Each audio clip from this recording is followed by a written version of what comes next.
So, hey there, Sue David here again from San Francisco. I have with me today David Selig from Advice Dynamic Partners.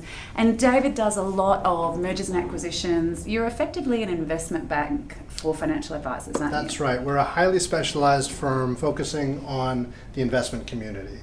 Wealth managers, asset managers, financial planners. And we're helping them with some of the biggest decisions they make in their careers, and that's, what do I do with this business? Yeah. Do we sell it to an outside party? Do we transition internally to management? And this is what we focus on. Great. So David's been sharing a great deal of time with us this afternoon, talking about what makes acquisitions work, what the market looks like, what the valuation factors are. And I wanted to get from you, I know this is probably, a lot of this will be applicable across the globe.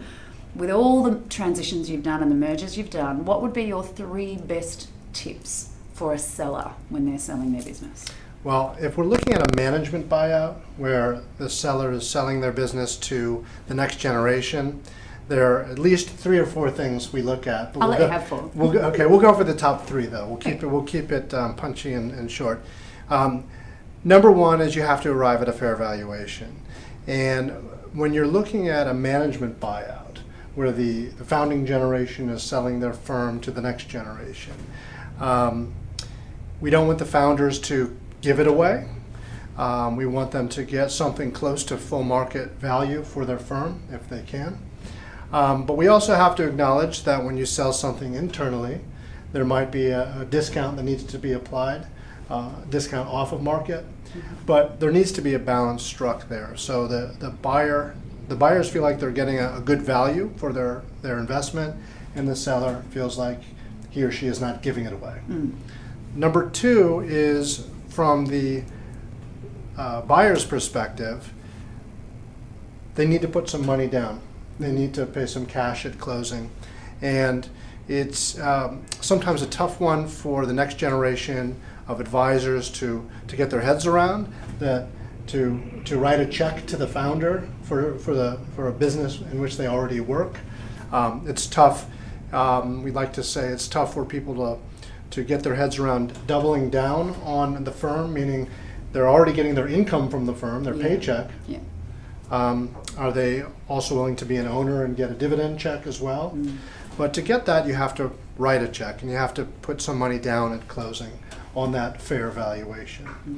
And the third point, I guess the third tip I would have is, don't rely solely on the founder to finance the deal. 100% seller financing really never ends well. Right.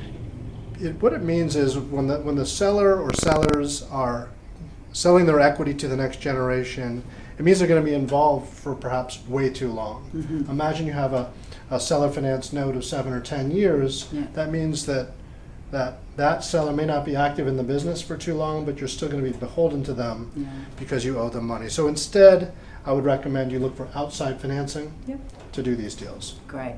And that's something we see quite often, where the founder just can't necessarily let go. The new advisors coming through are dynamic. They've got some great ideas that they've always wanted to do that have been blocked by the founder, which is fine. And they struggle to then make it their own if they've still got that involvement by the person that's still emotionally connected and maybe can't let go of the past. Right. So the emotional connection is a tough one to get rid of. To sever. However, you can help matters by not having the financial